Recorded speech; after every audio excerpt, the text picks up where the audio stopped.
Good evening, শুভ সন্ধ্যা। আনন্দবাজার অনলাইনের Facebook পেজে আপনাদের সকলকে স্বাগত, যারা আপনারা দেখতে আসছেন, দেখতে আসবেন। আমার নাম অনিন্দ। আপনারা পাশের উইন্ডোতে দেখতে পাচ্ছেন মহুয়া মৈত্র।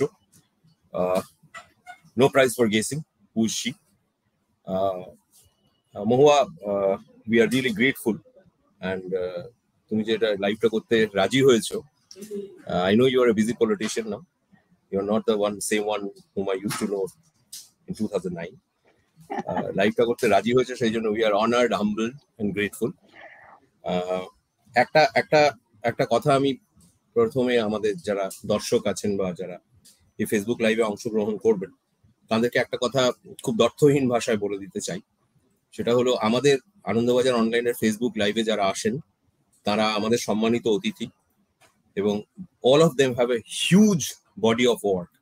তো আপনারা তাদের অবশ্যই প্রশ্ন করবেন, কিন্তু এইটা দয়া করে খেয়াল রাখবেন যেন কোনো প্রশ্ন কোনো ব্যক্তি আক্রমণে না যায় এবং শালীনতার সীমা লঙ্ঘন না করে।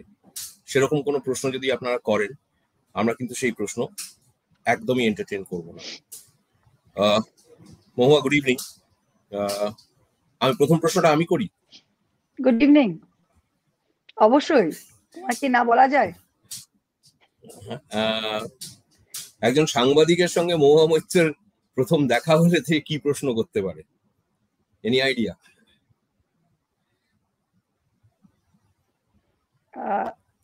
আমার মনে আছে কি প্রশ্ন করেছিলে। না, আমার মনে আছে কি প্রশ্ন করেছিলে যখন প্রথমবার দেখা হয়েছিল। হ্যাঁ, না, এখন যখন একজন সাংবাদিকের সঙ্গে প্রথম সাংবাদিকের সঙ্গে, যে কোনো সাংবাদিকের সঙ্গে মহুয়া মৈত্রের প্রথম দেখা হলে সে কি প্রশ্ন করবে? প্রশ্ন করবে যে আপনি আমাদের 2 পয়সার সাংবাদিক বললেন। না, সেটা বলে না। ইনফ্যাক্ট আমার 99% সাংবাদিক বন্ধু বলে যে দিদি বলেছো, বেশ করেছো, আমরাও বলতে চেয়েছিলাম। সত্যি কথা বলছি, আমার যারা পুরনো সাংবাদিক বন্ধু সবাই বলে যে সত্যি সংবাদ মাধ্যমে আজকাল যারা ঢুকেছে, কি বলবো, আমরা যারা এতদিন থেকে করে আসছি, তুমি যা বলেছো ঠিক বলেছো, বাস্তব বলছি। এটা তুমিও বলেছিলে, অন্যরাও আমায় বলে। অনিন্দ, এটাকে এখন ডিনাই করে কোনো লাভ নেই, ঠিক আছে? ডিনাই করছি না, আমাকে লোকে বলছে যে শেষ পর্যন্ত আপনাকে 2 পয়সার সাংবাদিক বললে আপনি তার ইন্টারভিউ নিতে বসলেন। হ্যাঁ, তোমার তো বলিনি, যাদের বলেছি তাদের তো ইন্টারভিউ দিই না। মহুয়া, ইউ আর ইন আগ্রা নাও। 2009 সাল থেকে এখন 2021, এই যে 11-12 বছরের যে জার্নি, এই জার্নিটাকে তুমি কিভাবে দেখো? যে কেন, আমি সত্যি কথা বলতে, এটাকে শুনতে হয়তো খুব আতেল লাগবে, কিন্তু তুমি আমার প্রথম দিন থেকে দেখেছো, যখন আমি বিদেশ থেকে প্রথম ইন্ডিয়াতে আসি, আমার দেখা হয়েছিল, তখন থেকে আজকে যে পথটা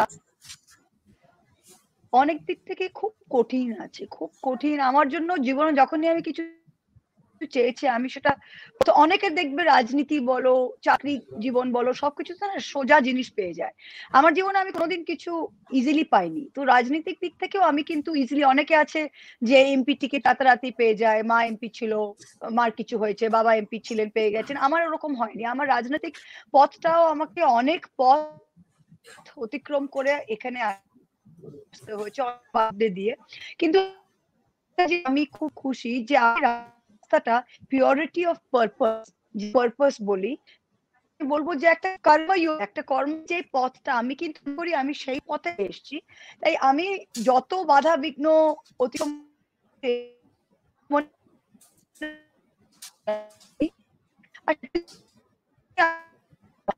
আমি কিন্তু এখনো বলে তোমার কি বলে তোমার নোংরা লাগে না, তুমি বিদেশ ফিরে যেতে চাও না?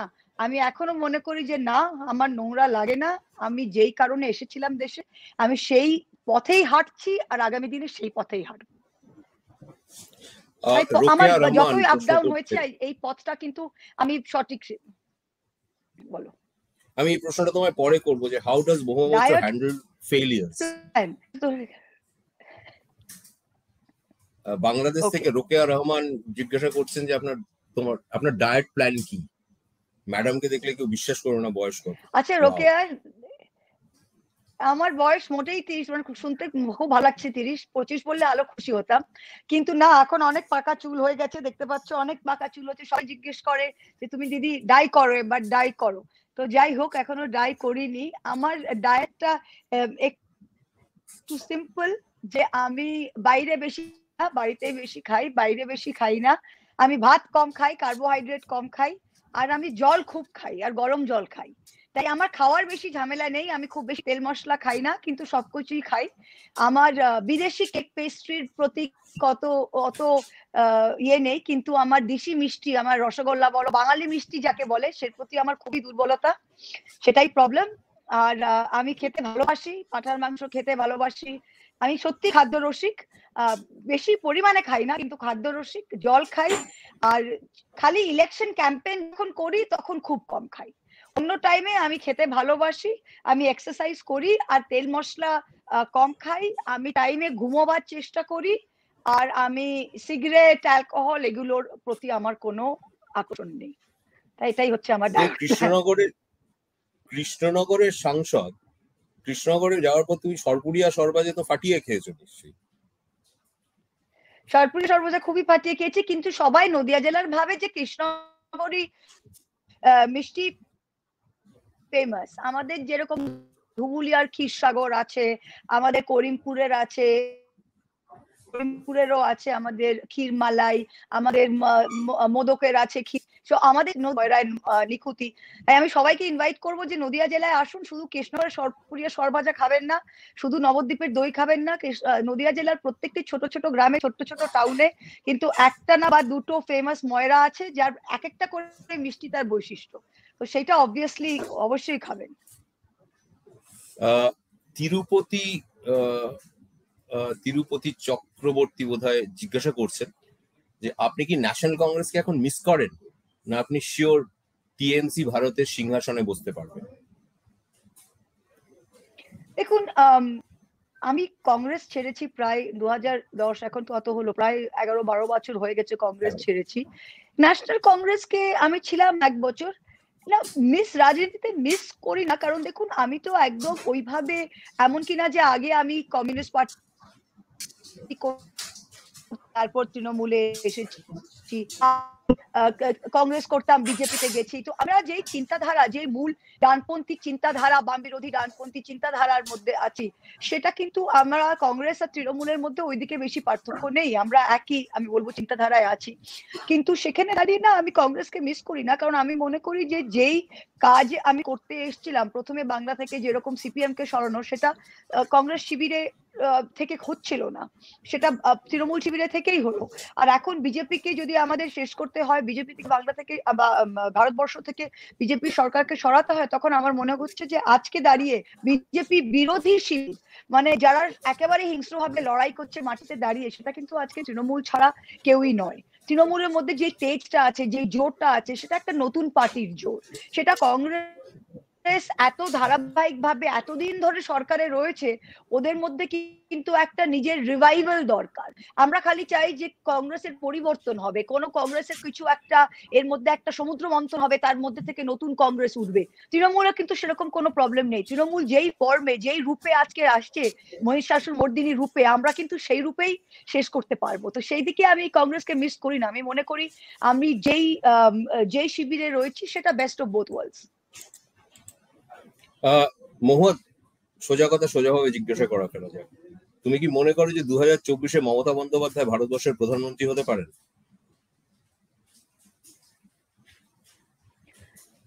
প্রশ্নটাই মোদীকে জিজ্ঞেস, ভাই আমিনদের চিফ মিনিস্টার থেকে কেন হতে পারলেন না?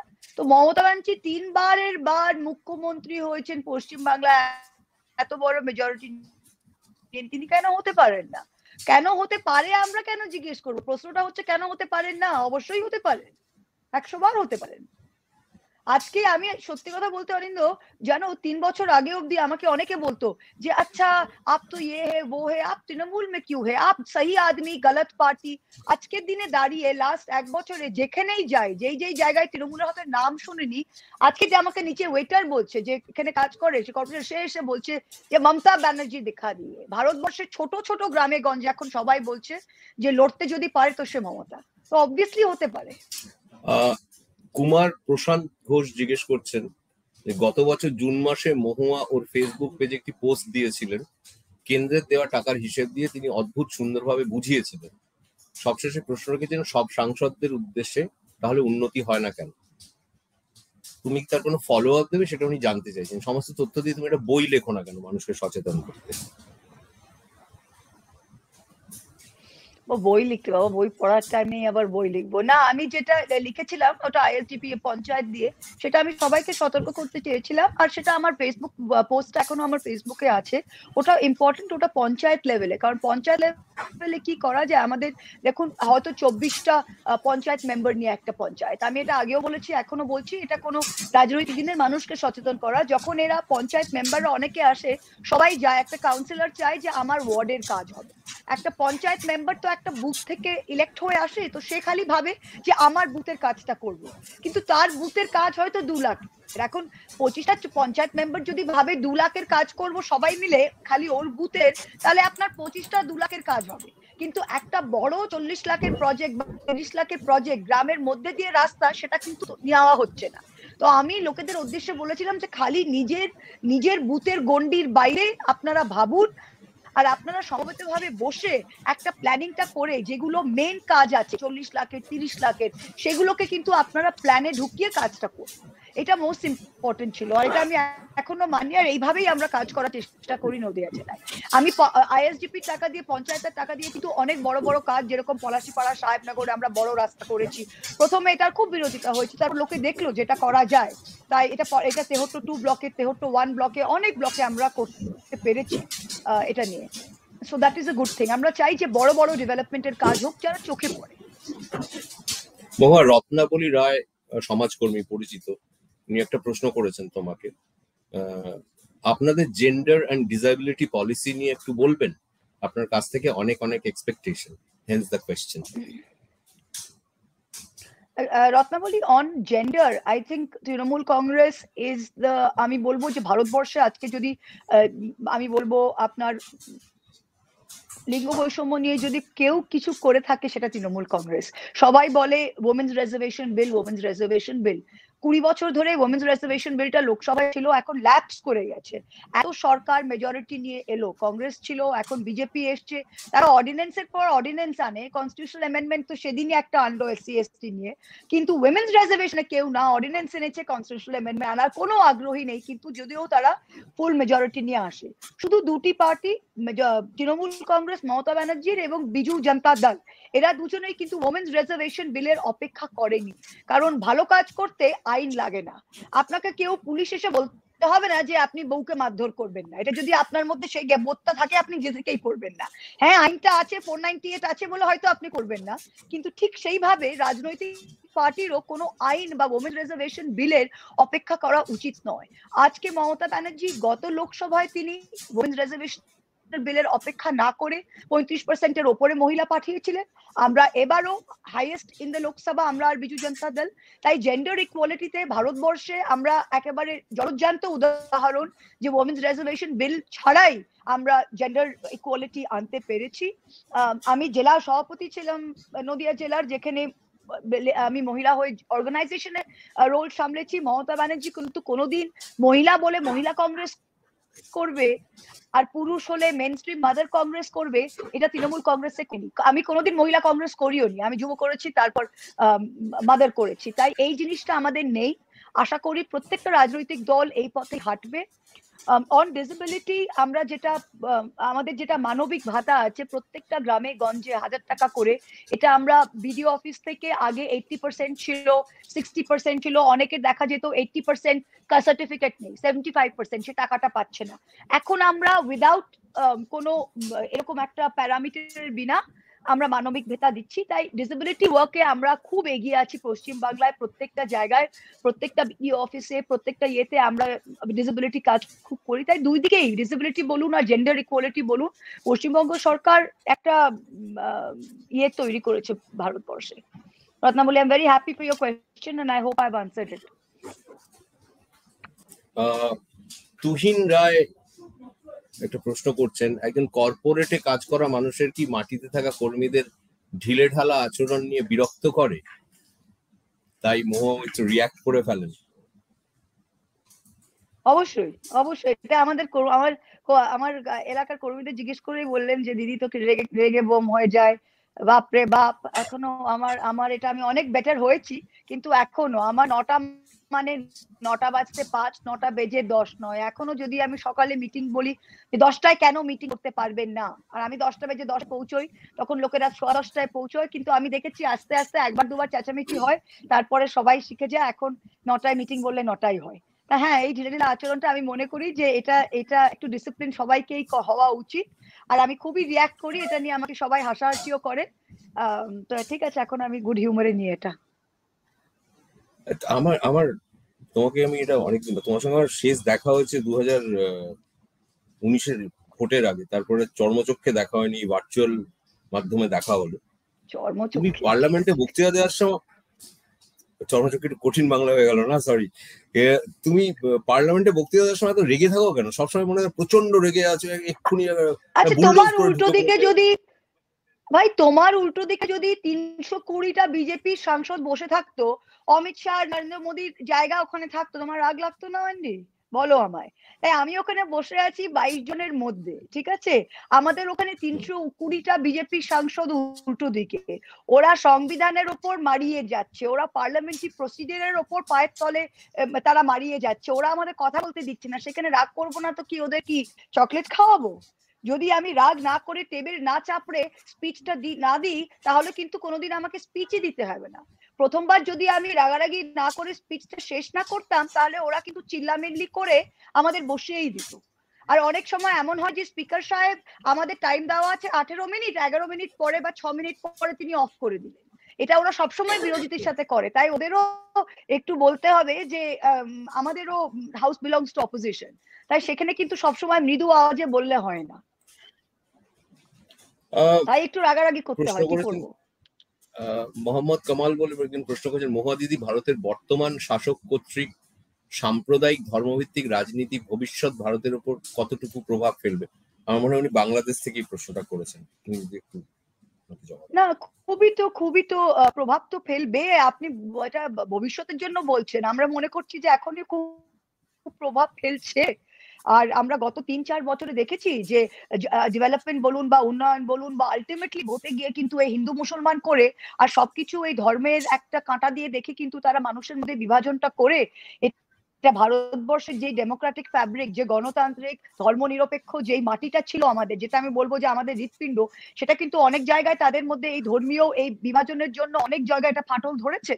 আর আমরা আশা করছি যে বিজেপি সরকার যখন সরে যাবে, তখন খুব একটা বেশি দেরি না করে আমরা সেই পুরনো ভারতবর্ষে কিছুটা ফিরে যেতে পারবো, আর এই ফাটলগুলো পার্মানেন্ট হবে না। কিন্তু যদি স্থায়ীভাবে থাকে তাহলে এটা সত্যি, এটা খুবই ভয়াবহ। শুভদীপ মন্ডল বলে একজন প্রশ্ন করেছেন, পার্টিনেন্ট প্রশ্ন মনে হচ্ছে, তাই জন্য নিচ্ছি। আমি একজন প্রাথমিক শিক্ষক, আপনার মতো এমপি হওয়ার স্বপ্ন কিভাবে এগোতে হবে? আপনার মতো এমপি মানে উনি তোমার মতো এমপি হতে চান, বলছেন আমি একজন প্রাথমিক শিক্ষক, আমি আপনার মতো এমপি হওয়ার স্বপ্ন আমার, আমি কিভাবে এগোবো? দেখো শুভদীপ, আমি একটা জিনিস বলবো, ইম্পসিবল ইজ নাথিং। আমি যখন প্রথমে এসেছিলাম, অনিন্দকে জিজ্ঞেস করো, যদি কেউ আমি রাজনীতিতে ঢুকবো বলে এসেছিলাম, তখন যদি কেউ আমার বলতো যে আমি জানতাম আমি করব, কিন্তু কিভাবে কি পথে আমি পৌঁছবো সেটা আমি জানতাম না, সেটা কিন্তু আমি যেতে যেতে যেতে যেতে ফিগার আউট করেছি। সিমিলারলি ইম্পসিবল ইজ নাথিং, প্রথমে এইটাই বিশ্বাস করতে হবে, তুমি যদি করতে চাও করতে পারবে।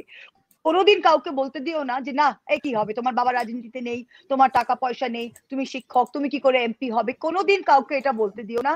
শিক্ষকরা তোমাকে প্রথম যেই দলের সাথে তুমি যুক্ত হতে চাও, হয়তো কোনো সোশ্যাল সার্ভিস শুরু করো, হয়তো অনেক সময় বাচ্চাদের পড়িয়ে একটা, আমি দেখেছি শিক্ষকদের পঞ্চায়েত লেভেলে টিকিট দিলে তারা কিন্তু ইউজুয়ালি খুব ভালো করে, কারণ তারা টিউশন পড়ায় বা তারা এরিয়ার মধ্যে, এখনো গ্রামীণ এলাকায় শিক্ষকদের একটা আলাদা মর্যাদা থাকে যে মাস্টার মশাই। আপনারা যদি, আপনি প্রথমে যদি গ্রামীণ ইলেকশনসে পঞ্চায়েত লেভেলে আপনি দাঁড়াতে চান, তাহলে সেইভাবে নিজের একটা ইমেজ বা নিজের একটা শিক্ষকতার মার্জনে একটা সোসাইটির মধ্যে অ্যাকসেপ্টেন্স যদি আপনি তৈরি করেন, তবে তারপর আপনি ডিসাইড করুন যে আপনি কোন দলের প্রতি যাবেন, কোন রাজনৈতিক শিবিরের প্রতি আপনি আকর্ষিত। সেদিক থেকে তাদের টিকিটে যদি আপনি পঞ্চায়েত লেভেলে দাঁড়ান বা জেলা পরিষদে দাঁড়ান নর্মালি শিক্ষক হয়ে, সেখানে ভালো কাজ করলেন, আগামী দিনে বিধায়কে দাঁড়াতে পারলেন, তারপর দেখলেন সেখান থেকে এমপিতে যেতে পারবেন। আমিও কিন্তু ধাপে ধাপেই গেছিলাম, আমি এক ধাপে এমপিতে যাইনি, আমি প্রথমে বিধায়ক ছিলাম তারপর এমপি। আপনি প্রথমে হয়তো বিধায়ক থেকে শুরু করুন বা জেলা পরিষদ থেকে শুরু করুন, কাজ করতে করতে যান, ডেফিনেটলি আপনি যদি চেষ্টা করেন কেন করতে পারবেন না। আপনি নিজেকে একটা 10 ইয়ার প্ল্যান বানিয়ে নিন, অবশ্যই করতে পারবেন। সুজয় হালদার জিজ্ঞাসা করছেন, কেউ মিথ্যে বললে আপনার কেমন লাগে? কেমন লাগে, এখন লোকে এত মিথ্যে বলে যে এখন প্রথমে লাগতো যে বুড়ো ধাড়ি লোকগুলো এরকম সোজা মুখে মিথ্যে কথা কেন বলছে, কিন্তু এখন এত দেখে নিয়েছি, এখন মাঝে মাঝে বেশ মজাই লাগে।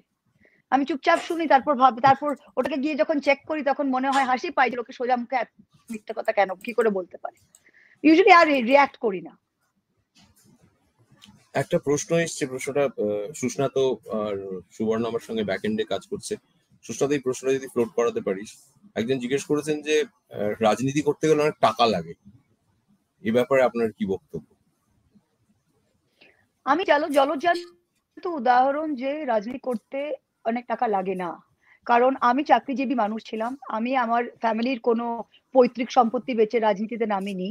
মমতা ব্যানার্জি, এবং এইটা আমি লেফটকেও আমি থ্যাংক ইউ বলবো, আমাদের বাম শিবিরকে, কারণ পশ্চিমবাংলায় ওই 30-35 বছর বাম শাসক থাকার পর এই টাকা দিয়ে ভোট কেনা বা টাকা দিয়ে রাজনীতি করাটা কিন্তু ছিল না, আর এখনো সেইভাবে নেই। ভারতবর্ষের অন্যান্য জায়গায় যদি দেখেন, অন্ধ্রপ্রদেশ দেখেন বা তামিলনাড়ু দেখেন বা কর্ণাটক দেখেন, তখন কিন্তু ওদের কোটি কোটি টাকা লাগে ভোটে জেতার জন্য, তারা পার ভোট টাকা দেয়, একটা ভোটের জন্য 1000 টাকা, 2000, 5000। এই সিস্টেমটা পশ্চিমবাংলায় এখনো আসেনি।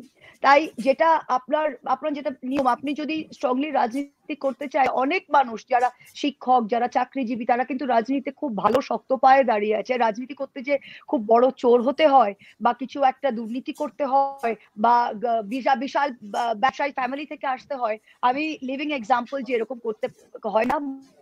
মমতা ব্যানার্জিকে আপনি দেখুন, মমতা ব্যানার্জি যেরকম রাজনীতিতে এসেছিলেন 40 বছরের আগে, আজও কিন্তু তিনি সেই জায়গায় দাঁড়িয়ে আছেন। তিনি মুখ্যমন্ত্রী, তার কোনো ফ্যামিলি ওরকম ফ্যামিলি থেকে আসেননি যে ব্যবসায়ী ফ্যামিলি বা বিশাল টাকা পয়সা তিনি খরচ করে। আজও তৃণমূল কংগ্রেস কিন্তু টাকা পয়সা খরচ করে সরকারে আসেনি।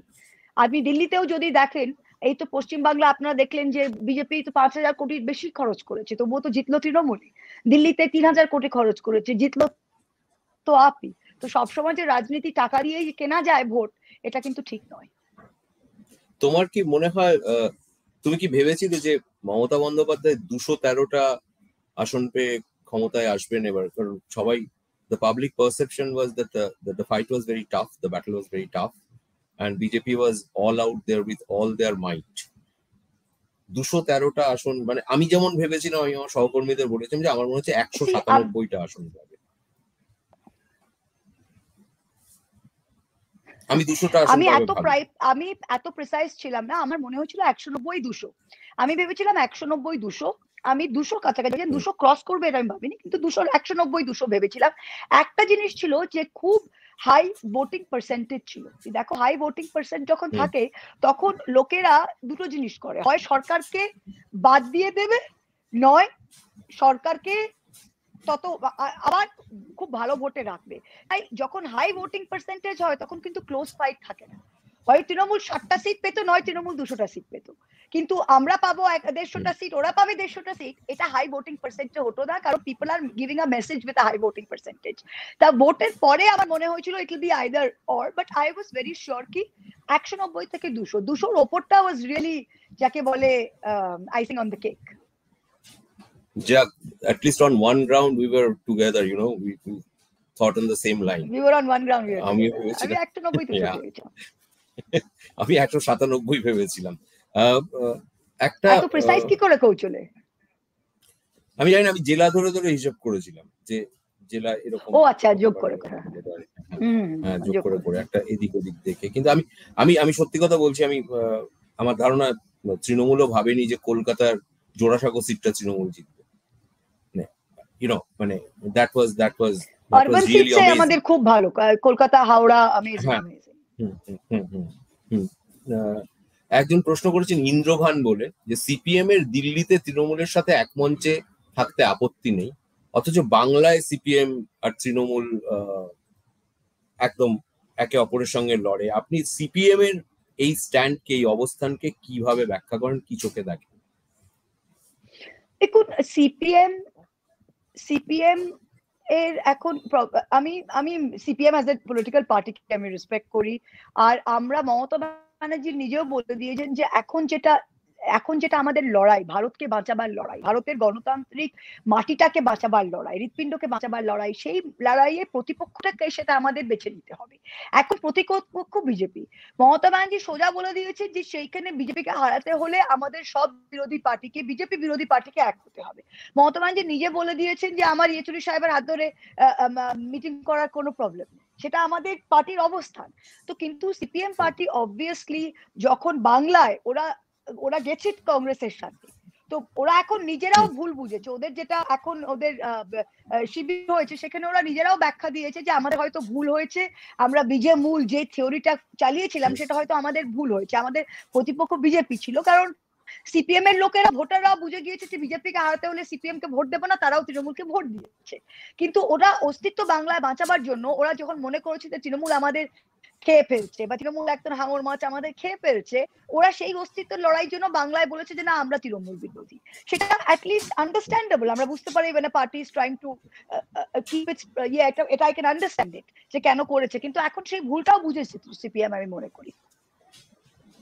2010 সালে যে মহুয়া মৈত্র তৃণমূলে যোগ দিয়েছিলেন মহুয়া মৈত্র, 10 বছর পর বা 11 বছর পর সেই তৃণমূল কতটা বদলেছে বলে তোমার মনে হয়? কয়েক দিক থেকে একেবারে বদলায়নি, কারণ দিদি যেরকম আগে ছিলেন সেই আন্তরিকতা, সেগুলো কিন্তু আছে। তখন আমাদের সুব্রতদা, বক্সিদা, এটা আমাদের ছিল, সেটা অবভিয়াসলি ওই ইনার কোরটা আছে। পার্টি এখন অনেক বড় হয়েছে। কিন্তু একটা জিনিস, যখন আমি তৃণমূলে জয়েন করেছিলাম 2010-এ, তখন কিন্তু আমরা বাংলায়ও ক্ষমতায় আসিনি। তাই আমরা যারা অন্য পার্টি থেকে তৃণমূলে এসেছিলাম 2009-10-এ, তখন আমরা সবাই ছিলাম যাকে বলে রিস্ক টেকার। হ্যাঁ, সবাই বলতো আরে বাংলা ক্ষমতায় আসবে, এই পার্টিতে গেলে, কংগ্রেস ছাড়লে, আমাদের সেসব শুনতে হয়েছিল। আজকে তৃণমূলে যারা আসছে তারা কিন্তু সেই রিস্ক টেকার নয়, তারা আসছে শাসক দলে, তারা আসছে ভবিষ্যতে দিল্লির হয়তো মসনদে বসবে সেই তৃণমূলে। তো লোকেরা যারা জয়েন করছে, আমরা যে মানসিকতা নিয়ে জয়েন করেছিলাম আর এখন লোকেরা যে মানসিকতা নিয়ে জয়েন করছে, তার মধ্যে অবভিয়াসলি পার্থক্য আছে। এখন তৃণমূল একটা establish national party. Mamata Banerjee যেই দম নিয়ে 10-এ লড়ে 11-য় লড়ে বাংলা জয় করেছিলেন, আজকে তিনি সেই দম দিয়ে লড়ে কিন্তু ভারত জয় করার পথে। তাই সেদিক দিয়ে তৃণমূলে আমি বলবো যে পথটা খুবই, it's been a great journey. But obviously এখন যারা জয়েন করছে, আমরা যারা জয়েন করেছিলাম, তাদের আমি বলবো অপরচুনিটি কস্ট আলাদা ছিল। আমরাও তো ভাবিনি, আমরা মানে দেখে মমতা ব্যানার্জির লড়াই এসেছিলাম, আমরা তখন অত ভাবিনি। আমরা ফ্রাঙ্কলি 10-এ জানতামও না যে 11 জিতবো। সত্যি কথা বলতে 9-10-এ জানতামও না যে, আমরা কোনোদিন ভাবতাম না 9-10-এ পৌঁছে যে কংগ্রেসের জাতীয় স্টেজে এরকম পতন হবে, যে ভারতীয় জাতীয় কংগ্রেস 42টা সিটে নেমে আসবে, এটা 2009-10-এ কেউ ভাবতেই পারেনি। তখন ইউপিএ এর একেবারে জমানা চলছে। তো সেইগুলো এখন বর্তমানে যেটা দাঁড়িয়ে আছে যে কংগ্রেস নেই, এখন রিজনাল পার্টি, মমতা ব্যানার্জি একদম ফোরফ্রন্টে রয়েছে, অবভিয়াসলি সেই তৃণমূল অনেক ডিফারেন্ট। আমরা এখন অনেক শক্ত ঘাটির উপর দাঁড়িয়ে আছি। কিন্তু যারা জয়েন করেছিলাম তখন সেই যে একটা ছোট্ট কোর ছিলাম। I'm sorry. I just wanted to ask you, যে তৃণমূলের ভেতরের যে কাঠামো, ইনসাইড স্ট্রাকচার অফ তৃণমূল, সেটা কি এখন অনেক সুচারু হয়েছে? এখন অনেক একটা ধাঁচা হয়েছে, পরিষ্কার, মানে এখানে ডেফিনেটলি আবেগের চেয়ে অনেক বেশি কাজ করে একটা একটা একটা সিস্টেম, একটা ধাঁচা, একটা এই যে যেমন এক ব্যক্তি এক পদ, যেটা শুনে অনেকে বলছেন যে মোহাম্মদ চোখে সরিয়ে দিল নদিয়া জেলার সভাপতি পদ থেকে, উনি নিশ্চয়ই দলে একটু কোণঠাসা হয়েছেন। এরকম সমস্ত স্পেকুলেশনস বা ইত্যাদি চলছে। বা এই যে একটা একটা নিয়ম এসেছে, একটা শৃঙ্খলা এসেছে, একটা স্ট্রাকচার এসেছে তৃণমূলের মধ্যে, একটা সরকারে থাকার ফলেও হতে পারে। কিন্তু এবং আমার যেটা মনে হয়, আমার একদম রাজনীতির ছাত্র হিসেবে বা এই এই পেশায় থাকার সুবাদে আমার অবজারভেশন, পর্যবেক্ষণ হচ্ছে যে তৃণমূল, আমি জানি না এটা এটা আমার ব্যক্তিগতভাবে অনেক সময় মনে হয়েছে যে there is a CPMization of Trinamool, যেখানে দল আর সরকার দুটো একদম আলাদা পথে চলে। যেখানে সরকারের প্রধান হচ্ছেন মমতা বন্দ্যোপাধ্যায়, দলের ভার অনেকটাই অভিষেক বন্দ্যোপাধ্যায়ের হাতে। যে দল ত্রিপুরায় অভিষেক ত্রিপুরায় রোড ম্যাপ ঠিক করেন বা অন্যান্য রাজ্যের ক্ষেত্রে ঠিক করেন, মমতা ব্যানার্জি আছেন সূর্য হিসেবে, কিন্তু তার তার তলে যে মানে দল হিসেবে এটা মানে do you think it is a fact which has happened to Trinamool? দেখো Trinamool is very much like, আমি বলবো আমরা তো জননির্ভর রাজনৈতিক দল। আমরা তো মানে ক্যাডার ভিত্তিক ছিলাম না কোনোদিন। সিপিএম বা আরএসএস যেরকম বলো, ক্যাডার ভিত্তিক রাজনৈতিক দল, ওদের প্রথম থেকে একটা সিস্টেম থাকে। আরএসএস এক জায়গায়, বিজেপি এক জায়গায়, আমরা ছিলাম জননির্ভর রাজনৈতিক দল। আবেগে দল, ফ্র্যাঙ্কলি আবেগেই তৈরি। আমাদের কংগ্রেসে কি হতো, বার করে দিলাম। ও বলো আমি কি কংগ্রেসকে আমি কি বেতনমুক্ত কর্মী নাকি? বার করে দিলে মানে কি আমি কংগ্রেস ফ্ল্যাগকে ভালোভাবে কংগ্রেস করছি? তাই জন্য কংগ্রেস বা তৃণমূলে এক্সপেল বা সাসপেন্ড কাউকে করা যেত না। কাউকে সাসপেন্ড করলে সে বলতো আমি তো মমতা দিকে ভালোবেসে ইয়ে করছি। এখানে আবার সাসপেন্ডের কি আছে, এখানে আবার এক্সপেলের কি আছে? আমাকে আমি কি বেতনভুক্ত কর্মী? তো এই যে একটা আবেগ লোকে করতো, এটা একদিক থেকে খুব ভালো। কিন্তু আরেক দিকে কি হয় যে মমতাদি কত কিছু দেখবেন, তিনি একটা রাজ্য সামলাবেন, তিনি একটা দল। আর মমতাদি যেরকম নিচে থেকে উঠে এসছেন, তিনি বুথে বুথে ব্লকে ব্লকে কর্মীকে চেনেন। তো প্রত্যেকটা কর্মীর সাথে তার একটা আন্তরিক একটা সম্বন্ধ আছে, তার একটা একটা কানেকশন আছে। এখন যদি কোনো ব্লকে একটা কেউ চেঞ্জ হয়, লোকে কিন্তু অন্য পার্টিতে কেউ ভাবতেও পারবে না সোনিয়া গান্ধীর কাছে কি চিঠি পৌঁছে দেবে। আমাদের দলে একটা পুরনো ব্লক সভাপতিকে যদি কিছু করেন, সে কিন্তু কালীঘাটি মমতা দিকে বলে আসবে যে দিদি আমি আপনার থেকে 98 সালে এই করেছিলাম। দিদি বলবে হ্যাঁ ঠিকই তো, ও রাস্তায় দাঁড়িয়ে আমাকে এই সালে আমাকে চা খাইয়েছে, আমি ওর সাথে, ও প্রথম থেকে লড়েছে। বুঝতে পারলেন তো? এই যে আবেগের যে টানগুলো, এগুলো কিন্তু অন্যান্য পার্টিতে থাকে না। যখন এরকম ভাবে একজন নেত্রী লড়াই করে এসছে, তার যে ছায়া সঙ্গী, তার যে সঙ্গী, তাদের প্রতি যেই টানটা, এটা ওভারনাইট সরানো যায় না। তাই জন্য কর্পোরেট স্ট্রাকচার আমাদের মতো দলে ওভারনাইট কোনোদিন আনতে পারবেন না। কিন্তু এখন যে পরিকাঠামোটা আনা হয়েছে, এটা খুব নেসেসারি ছিল। কারণ দল বৃদ্ধি হচ্ছে, দলের বৃদ্ধি হচ্ছে, এত লোক আসছে, একজনের কাছে 6টা পদ থাকতে পারে না। যেরকম আমার এখন যদি আমাকে জাতীয় স্তরে 2024-এর আগে রেসপন্সিবিলিটি দেওয়া হচ্ছে, সেটা আমি জেলা প্রেসিডেন্ট থেকে সেই রেসপন্সিবিলিটি করতে পারি না। তো দিস ইজ নট পসিবল। তো এইটা একদিক থেকে খুব ভালো হচ্ছে যে আমরা এই স্ট্রাকচারের মধ্যে করে একটা জননির্ভর রাজনৈতিক দল, কিন্তু একটা শৃঙ্খলাবদ্ধ রাজনৈতিক দল। আর বিজেপি যেরকম খুবই শৃঙ্খলাবদ্ধ, তাদের সাথে লড়াই করতে গেলে আমাদের এত আবেগপ্রবণ হলে চলবে না, আমাদেরও একটা সিস্টেমের মধ্যে আনতে আসতে হবে। তো আমি মনে করছি এটাও কি সিপিএম এর মতো হয়েছে যে দল আর সরকারের দুটো আলাদা অভিমুখ আছে, কিন্তু যারা একই সঙ্গে কাজ করে, একে অপরের সঙ্গে একটা কমপ্লিমেন্টারি রোলে থাকে?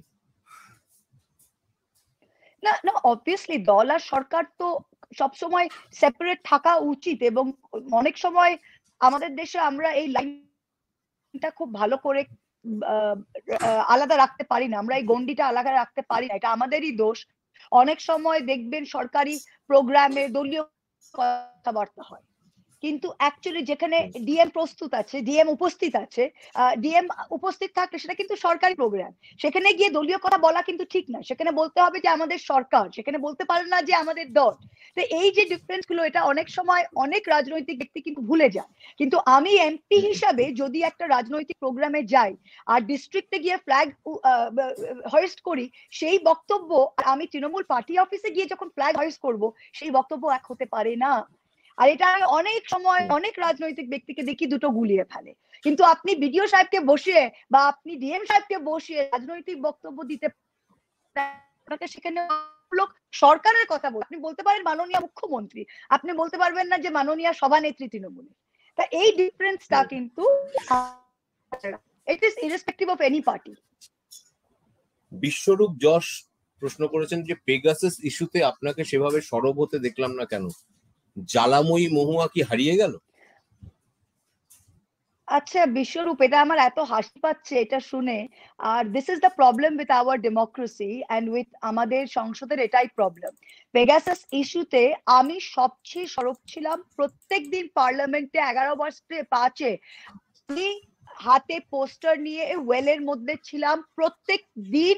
যদি 11টা থেকে 11টা 40 একজন, তাহলে 11:40 আমি আবার দাঁড়িয়ে যেতাম। আর আমাদের তৃণমূলের টিমটা, আমি, কল্যাণদা, প্রসুনদা, যারা যারা ছিলাম, অভিষেকও এসেছিল, আমরা সবাই এমন চেঁচামেচি করলাম পেগাসাস ইস্যুতে। আমাদের একটাই কথা ছিল যে যতক্ষণ পেগাসাস ডিসকাশন না হবে আমরা কিন্তু সংসদ চলতে দেব না। তাই জন্য আপনি আমাকে যখন এটা বলছেন আমি সেটাই বুঝলাম যে আমাদের দেখুন লোকসভা টিভি আর রাজ্যসভা টিভি এটা ট্যাক্স পেয়ারদের টাকা দিয়ে ফান্ডেড, কিন্তু তারা এমনই বায়াসড, এমনই প্রেজুডিস যে তারা কোনোদিন ক্যামেরাটা আমাদের উপর দিল না। তাই আপনাদের লোক এখনো ভাবছে যে আমরা পেগাসাস ইস্যুতে কিছু বলছি না। আপনি যদি আমার টুইটার ফলো করুন বা আপনি যদি আমার সাংবাদিক আমার যে ইন্টারভিউ ফলো করুন, বা লোকসভাতে প্রত্যেক দিন আমাদের 3 সপ্তাহ হাউস চললো, প্রত্যেক দিন উইদাউট ফেল আমরা ওয়েলে গিয়ে হাউসটাকে চলতে দিইনি শুধু পেগাসাস ইস্যুতে। তাই আমাদের চেয়ে সরব কেউ ছিল না। আমাদের মুকুল রায় দলবদল নিয়ে প্রশ্ন এসেছে যে মুকুল রায়ের রাজনৈতিক রং পাল্টানো নিয়ে আপনি কি বলবেন? সৌমিক ঘোষ প্রশ্ন করেছেন।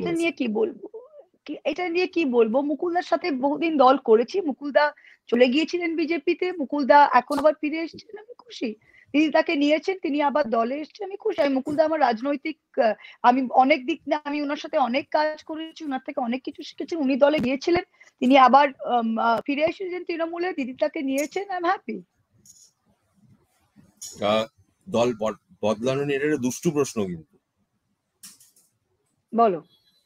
একটা দুটো দুষ্টু কুষ্টু হবে না, অনিন্দার সাথে ইন্টারভিউ করবো সেটাও হয় না, বলো। অ্যাকচুয়ালি আমার মাঝে মাঝে মনে হয়েছে যে তুমি দিল্লির রাজনীতিতে অনেক বেশি স্বচ্ছন্দ বলে এখনো পর্যন্ত মনে হয়। তুমি নিজেকে তৈরিও করেছো। মহুয়া মৈত্র কি এখনো মাথায় ইংরেজিতে ভেবে তারপরে বাংলা বলে, মাথাতেও আজকাল বাংলাতেই ভাবছে? না, মাথাতে বাংলায় ভাবি, ইংরেজিতে ভাবি। যদি আমি অনেকদিন জেলায় থাকি একটানা, যেরকম কোনো ইলেকশন ক্যাম্পেইনের সময় 2 মাস একেবারে টানা জেলায় থাকলাম, তখন বাংলা ভাবতে আরম্ভ করি। আবার যদি একটু দিল্লি চলে গেলাম বা কোথাও বাইরে গেলাম, তখন আবার মাথা ইংরেজিতে ঘুরে আসে। তোমার যদি রাজ্যের মন্ত্রী হওয়ার প্রস্তাব দেওয়া হয়, তুমি মন্ত্রী হবে রাজ্যের? যে এতগুলো যে প্রস্তাব দেবে, দাও, তারপর ভেবে দেখবো। না, আমি দিচ্ছি না, দেবেন তো তোমার নেত্রী। না, রাজ্যের মন্ত্রী এখন হবার এমপি আছি, এখন এমপি আছি, সবে অনেক কষ্ট করে ইলেকশন জিতে এসেছি, এমপি আছি, খুব I am very happy as MP, very happy as MP. কিন্তু তুমি কি নিজেকে ন্যাশনাল পলিটিক্সে অনেক বেশি স্বচ্ছন্দ মনে করো? দেখো, ন্যাশনাল পলিটিক্স, আমাদের পলিটিক্সটা রুটেড ইন বেঙ্গল।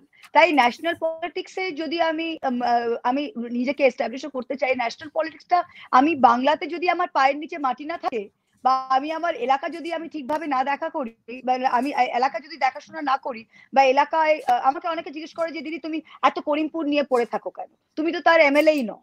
ঠিক আছে, এখন উপনির্বাচন, আমি করিমপুরে এতদিন কাজ করে ওখানে অন্য কেউ এমএলএ হয়েছে, কিন্তু তিনি তো পলিটিশিয়ান হয়ে এমএলএ হয়নি। আমরা দল যাকে চুজ করেছেন, একজন শিক্ষক, অর্গানাইজেশন তো আমরা করেছি, উন্নয়নটা তো আমরা করেছি। তাই এখনো করিমপুরে আমি মনে করি যে লোকে বলে যে তুমি ওখানে কেন থাকো, কারণ আমার মাটির সাথে টান রয়েছে। প্রথম রাজনৈতিক যেটা আমি বলবো যেটা আমার রাজনৈতিক স্বীকৃতি, সেটা তো আমাকে করিমপুর দিয়েছিল।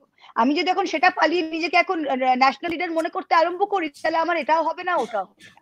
তো ওই যে মাটির সাথে টানটা, ইট ইজ ভেরি ইম্পর্টেন্ট। তো নিজেকে যেই রূপে, যেই ম্যানিফেস্টেশনে আমরা তৈরি করি, মমতা ব্যানার্জি আজকে রাজ্যের মুখ্যমন্ত্রী, কিন্তু তার সাথে ভবানীপুর তো তার, তিনি তো যেখান থেকে করতে পারতেন, কিন্তু তিনি তো ভবানীপুর, তিনি কালীঘাটের বাড়িটা তো ছাড়েননি।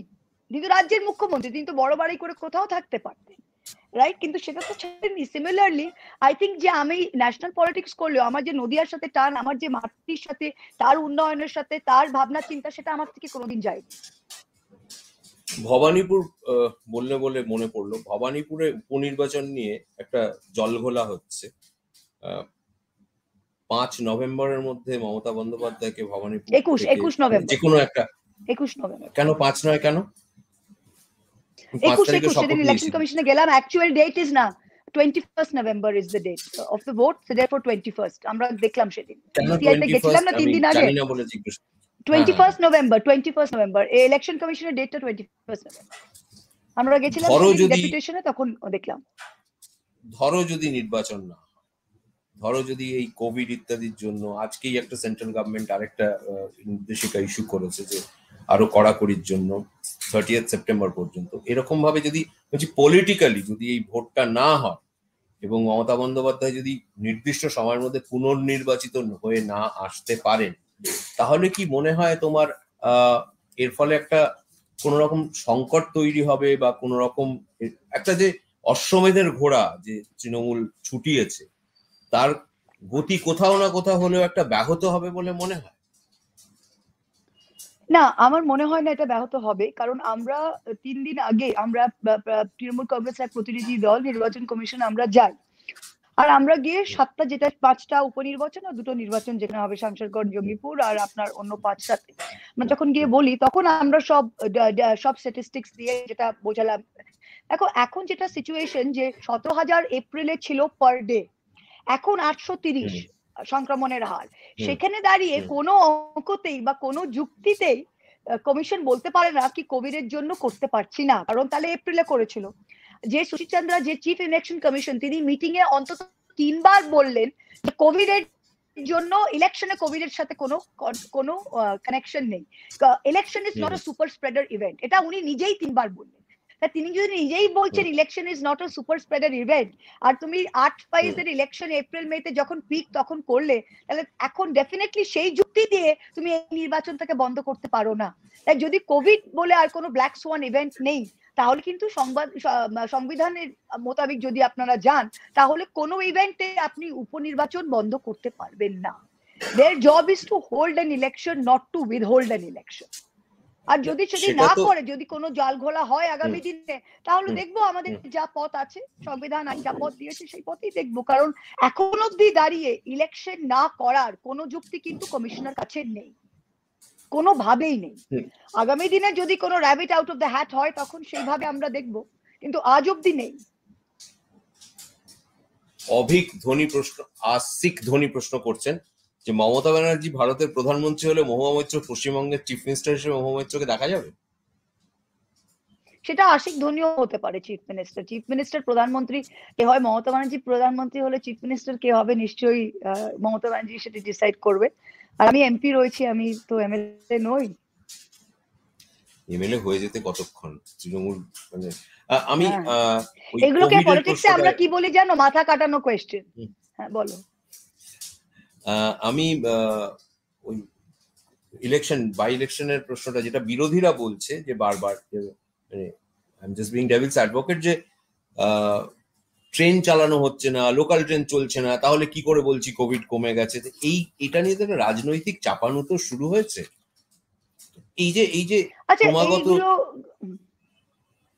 না ক্যারি অন।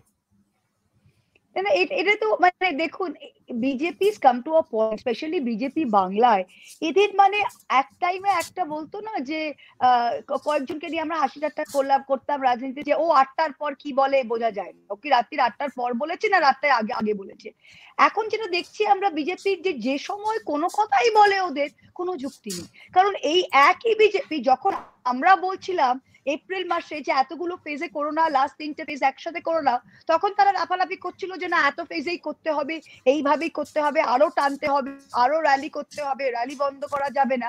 এখন তারা হঠাৎ বলছে যখন 17,000 থেকে কমে গিয়ে 830-এ নেমেছে, তখন তারা বলছে যে ইলেকশন করা যাবে না।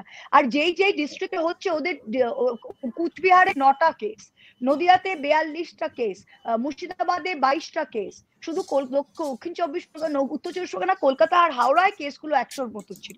এই ছিল 25শে অগস্টের স্ট্যাটিস্টিক্স। সেইখানে দাঁড়িয়ে না করার তো কোনো সিচুয়েশন নেই। লোকেরা বাজারে যাচ্ছে, হাটে যাচ্ছে, সবকিছু করছে, আর কোভিড প্রোটোকল মেনেই তো ইলেকশন হবে। যদি আমরা ভাবতাম যে না বিধানসভা ইলেকশন হয়নি, কোনো ইলেকশনই হয়নি, সেখানে দাঁড়িয়ে যদি এটা হতো না সেটা আলাদা ব্যাপার ছিল, কিন্তু একদম পিকে ইলেকশন করে সবকিছু করে এখন যদি বলা হয় যে না 7টা জায়গায় ছোট জায়গায় কন্ট্রোলড ওয়েতে ইলেকশন না করব, বিজেপির কোনো যুক্তিই হয় না, এটাতে উত্তর দেওয়ারই আমি মনে হয় এটা পয়েন্টলেস। গত 10 বছরে এমন কিছু মনে হয়েছে যে যেটা যদি আবার শুরু করতে পারতে তাহলে 1 2 3 4 করে এই জিনিসগুলো করতাম না বা এই জিনিসগুলো করতাম, এটা কখনো মনে হয়েছে? Do actually travel back to those বারবার ডেজ? হ্যাঁ, করতাম। আই থিঙ্ক কংগ্রেস ছাড়তাম, প্রথমে অর্গানাইজেশন ওয়ার্ক করে তারপর এমএলএ হতাম, তারপর এমপি হতাম, ধাপে ধাপে করতাম এগুলো। তখন যদিও খুবই আমার মনে হয়েছিল বিটার পিল টু সোলো, সবাই এমএলএ হয়ে যাচ্ছে 2011 আমি হইনি, মানে তখন মনে হতো। কিন্তু এখন আমি দেখেছি তারপর অনেকে এমপি হয়ে গেছে, আমি হইনি। কিন্তু আমি এখন দেখেছি যে প্রথমে যে আমি সাংগঠনিক কাজগুলো করেছিলাম, এত বছর যে চাক্কি পিসিং করেছিলাম, তারপরে এমএলএ হয়েছিলাম, আমি মনে করি আমি অনেক বেশি দক্ষ এমএলএ হয়েছিলাম অন্য লোক থেকে, কারণ আমার এই এক্সপিরিয়েন্সটা ছিল। এমএলএ হওয়ার পর আমি অ্যাডমিনিস্ট্রেটিভ ওয়ার্ক, প্রশাসনিক কাজটা বুঝি, উন্নয়নের কাজটা বুঝি। আমি যেরকম অ্যাসেম্বলিতে বক্তব্য দিয়েছি, আমার পার্লামেন্টে গিয়ে প্রথম বক্তব্য দিতে আমি কিছু ভাবেইনি, কারণ আমি ওটা অভ্যস্ত ছিলাম। এই যে কনফিডেন্সটা, কাজ করার কনফিডেন্স, এটা শুধু কাজ এবং এক্সপিরিয়েন্সে দিতে পারে, অভিজ্ঞতায় দিতে পারে, আর কিছু দিতে পারে না। তো সেইখানে দাঁড়িয়ে আমি মনে করি যে এই জিনিসটা আমি আবারই একই পথে করতাম, আর কোনো ডিফারেন্স হতো না। কোনো কিছু নিয়ে কোনো রিগ্রেট নেই? না না, আমার কোনো রিগ্রেট নেই, আমার কোনো রিগ্রেট নেই। আমার রিগ্রেট থাকলে খুব সাময়িক হয়, আমার লং টার্ম কোনো রিগ্রেট নরমালি থাকে না। তো আমার লং টার্ম ওরকম কোনো রিগ্রেট নেই। আমার মাঝে মাঝে অকৃতজ্ঞ লোক না, আমার কয়েকটা রিগ্রেট আছে। আমাকে একবার, আমি খুব স্পষ্ট করে বলবো না, কিন্তু আমার এলাকার একজন ওসি বলেছিলেন আমাকে যে দিদি আপনি যদি খুব বড় নেতাও একদিন হন, আমি সেটা কিন্তু আপনার রাজনৈতিক অ্যাচিভমেন্ট পারবো না। আপনি কয়েকজনকে যে তুলে তুলে নেতা করেছেন, তারা যে এত অকৃতজ্ঞ হয়েছে, আর তারা যে আমাদের সবার এত মাথায় নাচছে, এদের আবিষ্কার করাই আপনার রাজনৈতিক অ্যাচিভমেন্ট। সো এই কয়েকটা আমার ভুল ডেফিনেটলি হয়েছে, এক দুজনকে চিনতে পারিনি, কয়েকজনকে আমি একেবারে আমি বলবো যাদের রাজনৈতিক অভিজ্ঞতা নেই তাদের তুলে সিংহাসনেই প্রায় বসিয়েছি, আর তারা এমনই ইনকম্পিটেন্ট, এমনই অকৃতজ্ঞ যে তাদের সাথে কাজ করা খুব মুশকিল হয়েছে। সো এই দুটো রিগ্রেট আমারও আছে, কিন্তু আমার মনে হয় এটা মমতা ব্যানার্জিরও আছে। যে কোনো পথ চলতে চলতে সবাই এই ভুলগুলো করে, আমিও করেছি। সো এই তো এক দুটো ব্যক্তিগত চয়েসের ভুল হয়েছে আমার, কিন্তু আদারওয়াইজ লং টার্ম ডিসিশন কোনো ভুল নেই। How does Mahua Moitra handle failures? How do I handle failures? I just get up and get on with it. I get on with it. I get upset for a little bit, but then I get on with it. I have to get up and go. আমার না বেশিক্ষণ upset বা depressed আমি থাকতে পারি না, আমার ওটার মধ্যে নেই। আমার মানে I like being happy, আমার এনার্জেটিক, আমার হ্যাপি হতে ভালো লাগে। তাই আমি বেশিক্ষণ, অনেকে থাকে অনেকক্ষণ ডিপ্রেস থাকে, আমার কোনো কিছুতেই কিন্তু বেশিক্ষণ, আমার শরীর খারাপ হলেও বেশিক্ষণের জন্য হয় না। আমার দেখবে অনেকের জ্বর হয় 7 দিন থাকে, আমার জ্বর হলেও সেই 1-2 দিনে সেরে যায়। তাই আমার জ্বর বলো, সর্দি বলো, পেটে ব্যথা বলো, সবই কম হয়। আমার কৃষ্ণগড়ের যে নেপাল, আমার খুব পুরনো সঙ্গী, সে নেপাল বলে দিদি তোমার তো দেখলাম বিশাল শরীর খারাপ, বোমা 2 ঘন্টা বাদে দেখছি কি হয়ে গেছে। সে ঠিকই, আমার সবকিছুই খুব সাময়িক হয়। তাই আমার ফেলিয়ারও যখন মনে লাগে খুব সাময়িক হয়, তারপর ঠিক হয়েছে। 50 মিনিট নিয়ে নিয়েছে, আমার 40 মিনিট ছাড়ার কথা ছিল। তোমার খারাপ লাগছে কথা বলতে? মনে হয় না। আমার 2-3টে বিষয় জানার আছে। একটা হচ্ছে এই কিছুদিন আগে বিকাশ ভবনের সামনে 5 জন শিক্ষিকা তারা বিষ খেয়ে সুইসাইড করার চেষ্টা করলেন, বা বিভিন্ন দিকে কিছু জায়গায় বিক্ষোভ হচ্ছে, ইত্যাদি হচ্ছে। এই এবং যারা এই আন্দোলনটা করছিলেন, শিক্ষামন্ত্রী বললেন যে তারা সবাই বিজেপি ক্যাডার। মানে তোমার কি মনে হয় যে এই জিনিসটা একটু অন্যরকম ভাবে হ্যান্ডেল করা যেত? দেখো, এটা পিওরলি শিক্ষা বিভাগের একটা, এটা আমার পক্ষে এটার উপর কমেন্ট করা আমার মনে হয় না ঠিক হবে। অনেক সময় যখন এরকম কিছু একটা আন্দোলন হয়, লোকের আবেগপ্রবণ মানুষ, তাদের অবভিয়াসলি জীবন জীবিকা নিয়ে কিছু একটা হয়, কিন্তু এরকম রাস্তায় দাঁড়িয়ে suicide is a crime in India. তাই বিষ খেয়ে সুইসাইড করা একটা জন্য আমার মনে হয় এটা মানুষকেও ভাবা উচিত যে এইভাবে কি কেউ, এটা কি একটা রাইট ওয়ে অফ প্রোটেস্ট, এটাও ডেফিনেটলি ভাবা উচিত। তো মানে এটা কি নিজের উপর অ্যাটেনশন করার জন্য করছে না, তুমি your basically doing a criminal act. সেটাও তো দেখতে হবে। একজন মন্ত্রীর আসনে বসে তিনি তো একটা ক্রিমিনাল অ্যাক্টকে এন্ডোর্স করতে পারেন না, এটা তো হয় না। সায়নী ঘোষ সম্পর্কে তোমার মূল্যায়ন কি? অনেকে বলে সায়নী ঘোষ নাকি তোমার অ্যান্টিডোট তৃণমূলে। অ্যান্টিডোট মানে কি? সায়নী ঘোষ তো খুব ভালো মেয়ে। সায়নী ঘোষ করিমপুরে আসছে, ও তো যুব প্রেসিডেন্ট হয়েছে, ও খুব ভালো লড়াই দিয়ে আসানসোলে ইয়ে করেছে, লড়াই দিয়েছে, তো খুব ভালো মেয়ে। I am very happy, and I am very happy যে ওর মতো মেয়ে spunky young girls are coming into politics. তোমার কি মনে হয় যে সায়নী ঘোষ মহুয়া মৈত্রের মতো জায়গায় যেতে পারবে? মহুয়া মৈত্র কি এমন জায়গায় আছে? সায়নী ঘোষ আমার অর্ধেক বয়সের ওয়েস্ট বেঙ্গলের যুব প্রেসিডেন্ট, ও মহুয়া মৈত্র থেকে অনেক যুদ্ধে যাবে। না, মহুয়া, লাস্ট কোয়েশ্চেন আন্ডি, বলো। আমার where do you see yourself say 5 years from now? Hopefully still an MP, hopefully still very much connected to Nadia, and hopefully to have taken Krishnanagar and my Lok Sabha constituency to a very good area of development. আমি চাই এটাকে একদম একটা model constituency করে নিতে। বলো বলো। আর দুটো প্রশ্ন আছে। একটা হচ্ছে why do you wear oversized sunglasses? তোমার ইন্ডিয়া টুডেতে তুমি লিখেছো, দেখলাম যে এটা নিয়ে লোকে তোমার হাসি ঠাট্টা করে। আমার চোখগুলো, আমার মুখটা বেশ চওড়া, আর আমার চোখের এখানটা খুব সেন্সিটিভ, আর আমার ছোট গ্লাসেস পরলে আমার মনে করি যে আমাকে দেখতে ভালো লাগে না, তাই ভ্যানিটির জন্য বড় গ্লাসেস পরি। আর সেকেন্ড, আমার রোদে আমার মুখের এই পুরো জায়গাটাকে প্রোটেক্ট করতে হয়, আমার মুখটা বেশ চওড়া, তাই বড় সানগ্লাসেস পরলে তো আমি মনে করি আমাকে কুল লাগে, সেটা জানি না কতটা সত্যি কিনা, অনেকে হাসাহাসি করে। কিন্তু দ্বিতীয় একটা ভীষণ প্র্যাকটিক্যাল রিজন, যে চোখগুলোকে ঢাকা। খুশি? শেষ প্রশ্ন, বাবুল সুপ্রিয়র সঙ্গে কথা হয়? বল। হ্যাঁ, কথা হয়। বাবুল সুপ্রিয়র সঙ্গে এখন বন্ধুত্ব হয়ে গেছে? বন্ধুত্ব না হলেও বেস্ট ফ্রেন্ড। এখানে বন্ধুত্ব নয়, শত্রুতা। বেস্ট শত্রুও নয়, শত্রুতা তো নয়। এখন সেন্ট্রাল হলে দেখলে হাসি ঠাট্টাও হয় আর কথাও হয়। বাবুলের টেকটা তুমি কেমন ভাবে দেখো? এই যে মন্ত্রিত্ব ছাড়লো, রাজনীতি ছাড়লো, কিন্তু সাংসদ রয়ে গেল, এটা নিয়ে অনেক সময় অনেক কথা হচ্ছে ইদানিং। দেখো, এটা সবারই, ওর একটা ব্যক্তিগত, নিশ্চয়ই কোনো একটা ব্যক্তিগত জার্নির এন্ডে ও এরকম একটা সিদ্ধান্ত নিয়ে, যেটা আমার পক্ষে কমেন্ট করা ঠিক নয়। কিন্তু একটা জিনিস, রাজনীতি ছাড়া যায়, দলই একটা 5 বছরের জন্য একটা, আমি বলবো, ভোট দিয়ে একটা কন্ট্রাক্ট সই করেছিল এর সাথে। তাই সেই উন্নয়ন, সেই এমপি ল্যাড, সেই কাজগুলো যেগুলো আছে, আর ও এখন তো কাজগুলো করতে পারে, সেগুলো সেই কন্ট্রাক্টটাকে আমি মনে চাওয়া যায় না। তো সেই কন্ট্রাক্টটা হয়তো ও ফুলফিল করার জন্য পদত্যাগ করছে না। আবার ইলেকশন হবে, আবার এটা লোককে ধোকা দেওয়া। তাই ও এমপিটা বোধহয় সেই জন্য রাখছে, আমি জানি না। আমি ওর কথা যে ব্যাখ্যাটা বুঝলাম সেটাই বুঝলাম। ওকে, থ্যাংক ইউ ভেরি মাচ মহুয়া। মানে thank you very much. I hope you have enjoyed it, and thank you again for coming. I've enjoyed it very much. Thank you very much, and thank you. Great, thanks so much. Take care. Bye. Take care. Bye. Take care. Thanks.